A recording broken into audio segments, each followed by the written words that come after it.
everyone, welcome back to my channel. Today we are talking about the best books of the decade. Wow, can you believe we are at the end of the 2010s? That is so nuts. So today we are going through each year and we are talking about the books that were released in that year that are some of my favorites that I've read. So let's get started. Starting with year 2010, and that is when one of my favorite books of all time was released, and that is The Way of Kings by Brandon Sanderson. Adult fantasy, very much high fantasy, so it takes place in this totally made up world with this awesome magic system. One of my favorite books of all time, definitely my favorite fantasy of all time. I highly recommend it to anyone who is looking to get versed in more high fantasy books. It is so incredible. The other book that is one of my favorites is Room by Emma Donoghue. This one also was released in 2010. Incredible adult contemporary drama about a woman who is kidnapped and has to raise a child in captivity, and basically is a survival story, and very much is about a mother and child's relationship with each other and just how strong that bond can be. It's so good. I highly recommend this if you're just looking for a hard-hitting drama that may produce a couple tears. Moving to the year 2011, and this is when two of a couple other favorites were released, one being Ready Player One by Ernest, Cline, which I'm sure all of you have heard about. It was a huge movie that came out a couple years ago based on this book.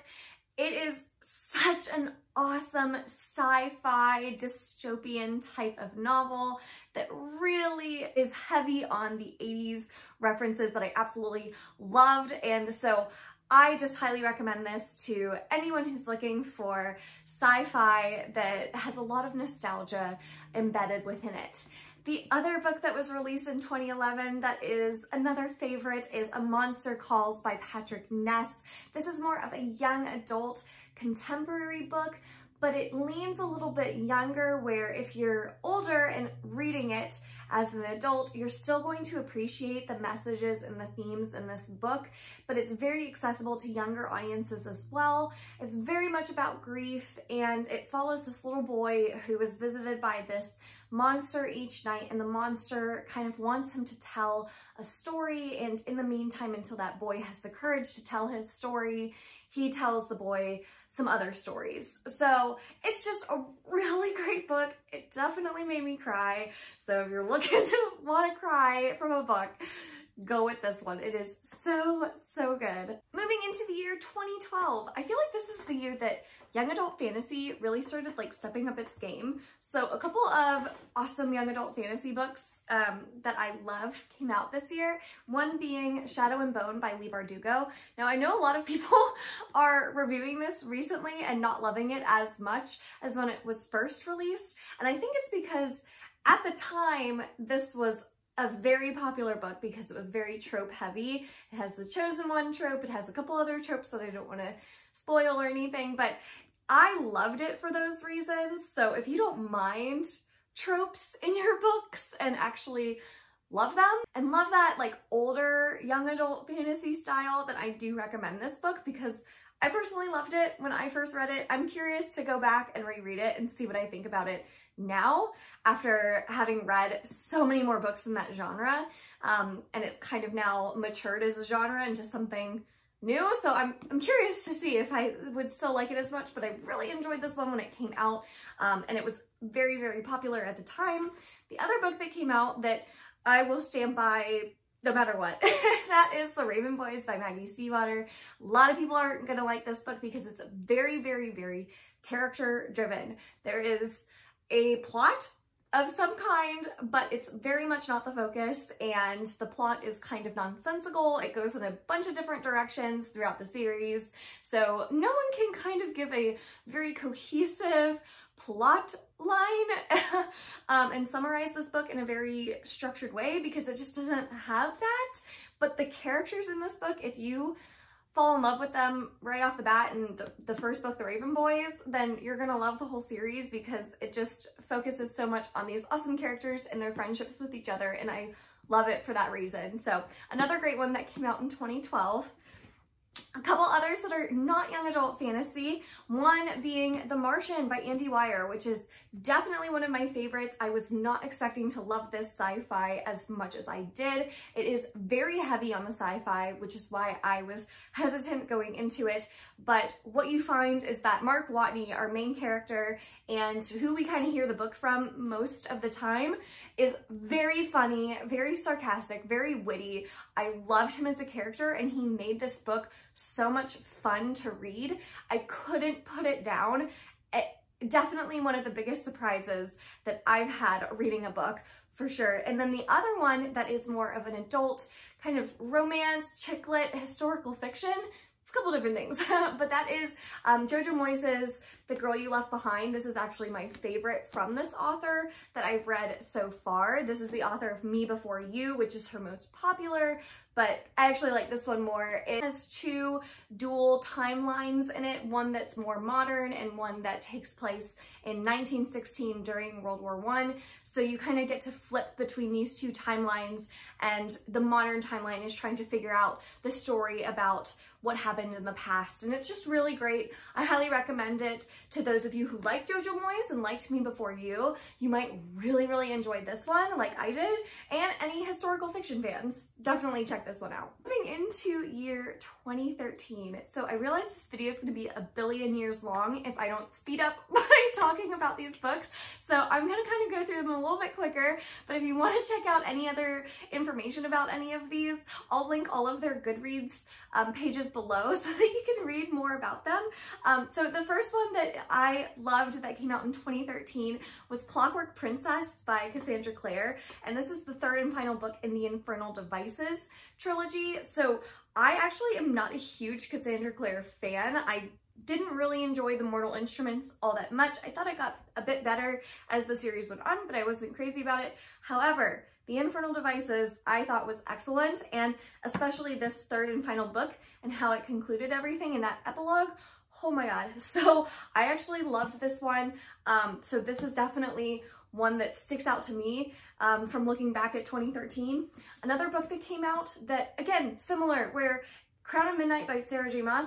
Not the biggest Sarah J. Maas fan, but for some reason, Crown of Midnight in that Throne of Glass series, this is the second book, this one really stuck out to me, and it's my favorite of that whole series. I think it's because the twist at the end was so awesome and so great. I don't even want to say anything if you haven't read this series and you're interested in reading it, but I loved it so, so much. I loved Selena's character the most in this book, and I think, yeah, just the twist really sticks out to me.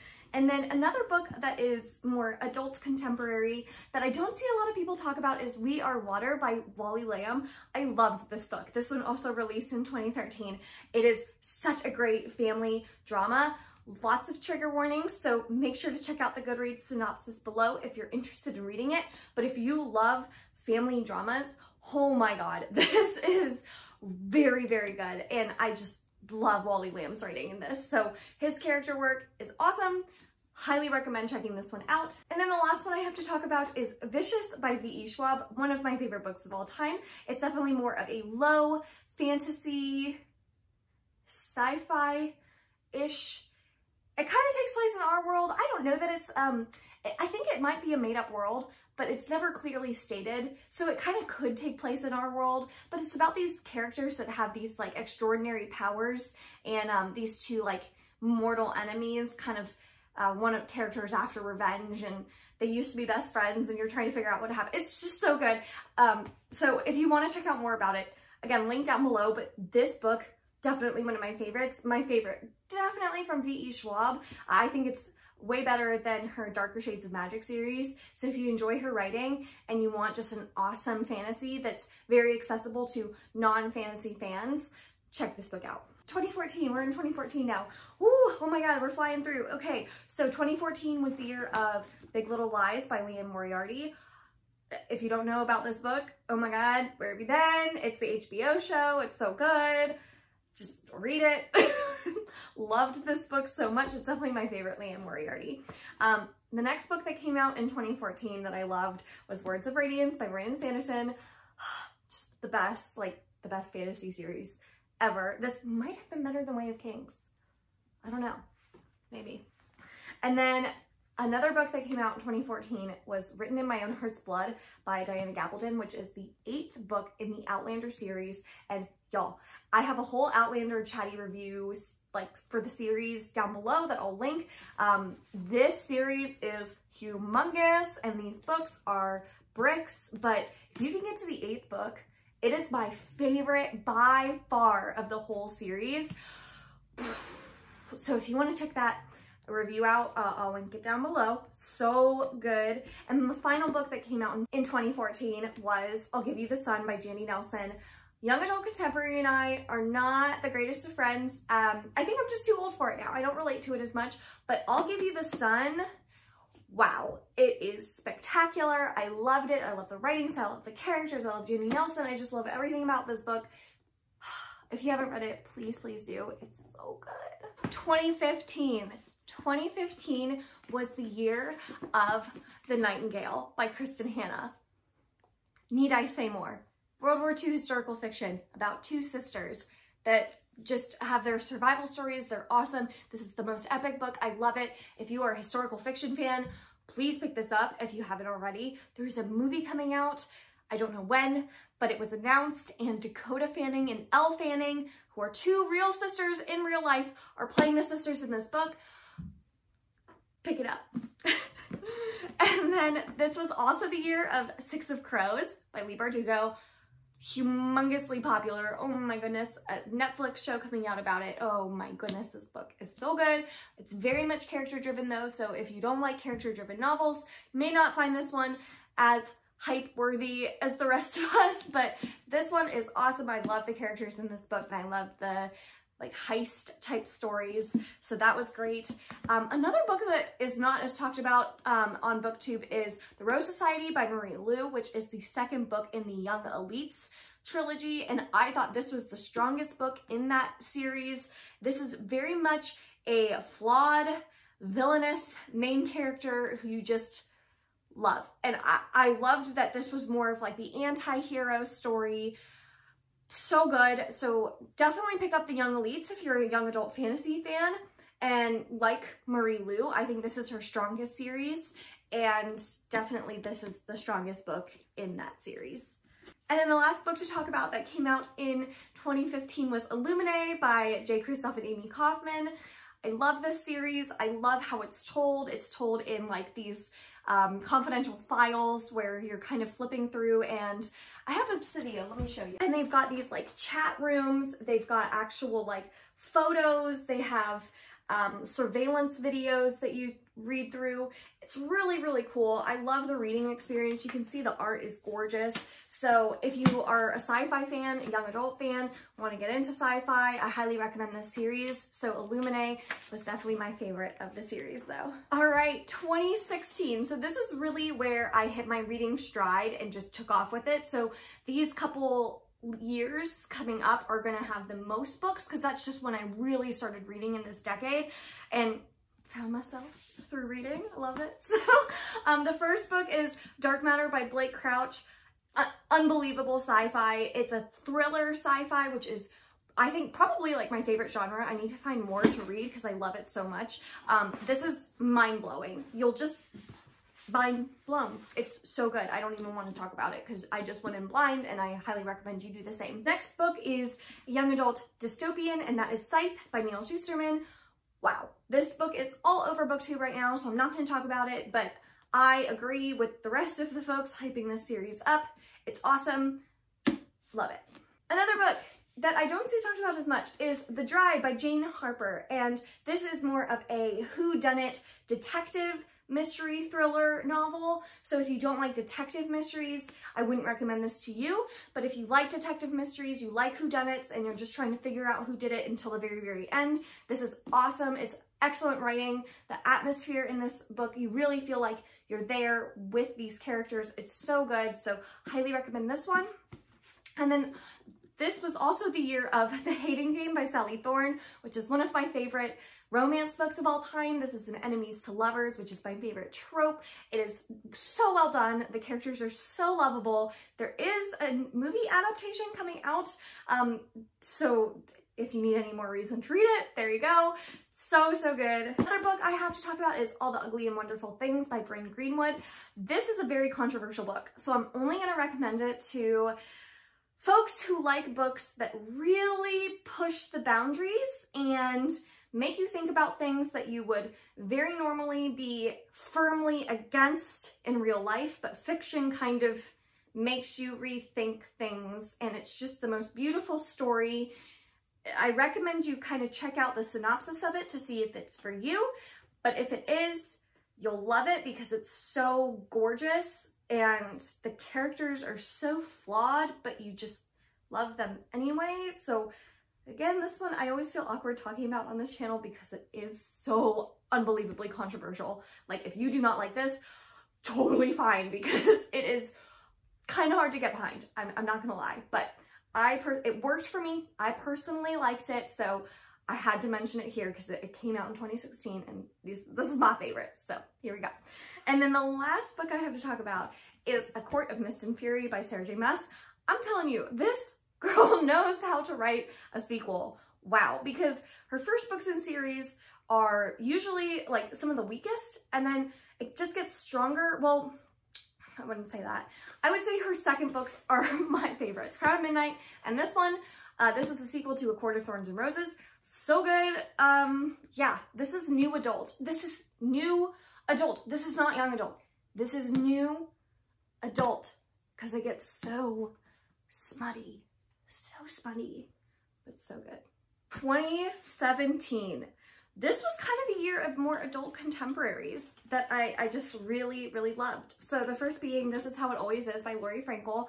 I've talked about this book on so many different videos, so I loved it. It's an amazing family drama, contemporary, adult, so good, explores themes that we don't see a lot in books and topics that are very important, so love this, so good.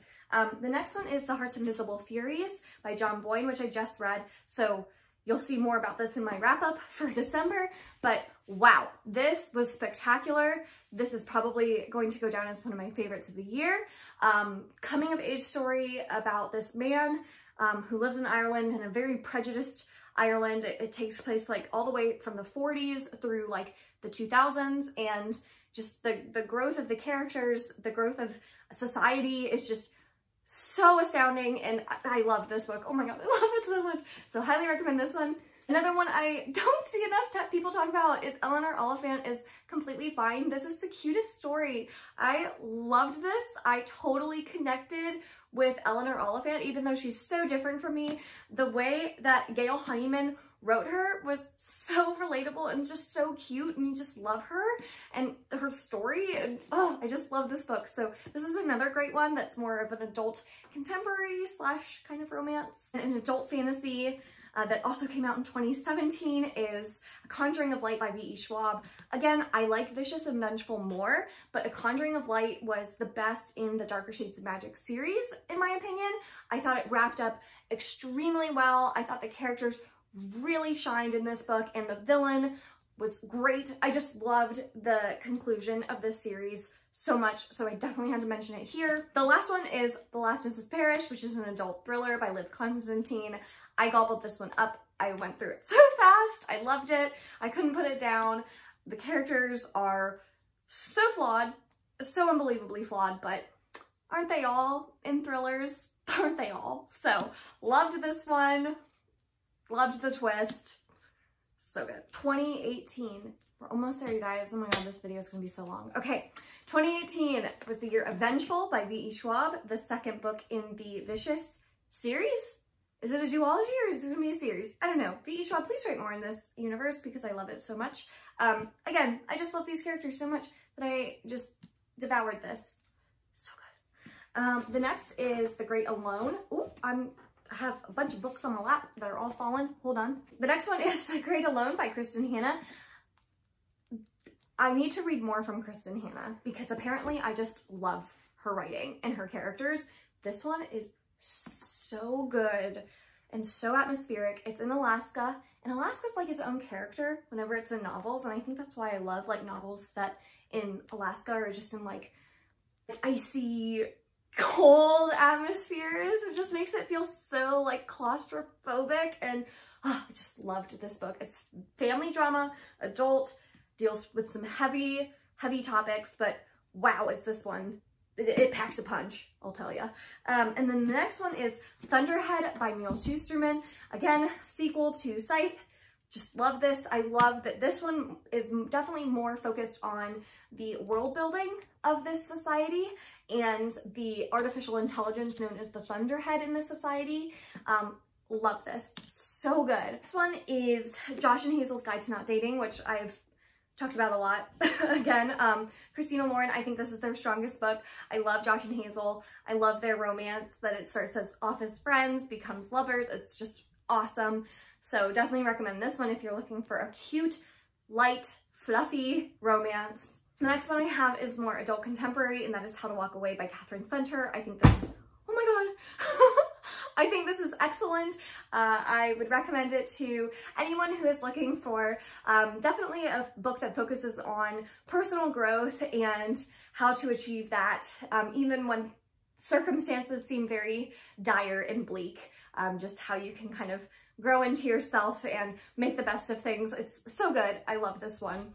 And then the last one I have to talk about on this list is Where the Crawdads Sing by Delia Owens. Again, I've talked about it so many times. It's so good. Yes, just read it, please. I have an adult thriller called The Woman in the Window. This is actually coming out as a movie next year starring Amy Adams, and the movie looks so good. So if you needed a reason to read this adult thriller, there you go. It is so good. I love the twist in this. I love the concept. I think it was executed excellently. This is one of the only thrillers I've given a 5-star. So again, definitely recommend this one. 2019, almost there. Okay, 2019. I did not read a ton of new releases this year, but the ones I did read that I loved were Fixer Up by Tessa Bailey. This one I've seen on a lot of people's worst books of 2019, and I get it. I get it that the main male character is not going to be for everybody, but I personally loved it. It worked for me. I think it's my favorite romance ever. I loved the amount of steaminess in it. I thought it was really good. So, and I just love Georgie. So this is definitely one where I'm in the minority, but that's okay. And then the next one is The Unnie Mooners by Kristin and Lauren. This one is an enemies to lovers trope again. I think it's excellent. Look how cute that cover is. And it's just a great summer read. So definitely recommend picking up this one next summer if you didn't get to it this past summer. And then The Toll by Neil Shusterman came out. I loved it. I loved how the series wrapped up. I think that, again, this is a series that's going to go down as one of my favorites because every book was just so good. 5 stars for every single one. So I don't know how Neil Shusterman does it, but he killed this series. It's so good. And the last one that I've talked about so many times is Imaginary Friend by Stephen Chbosky. Adult horror, favorite book like ever. I love it. So I have a full review for that, and I'll link it down below. I did it! Woo! Every year!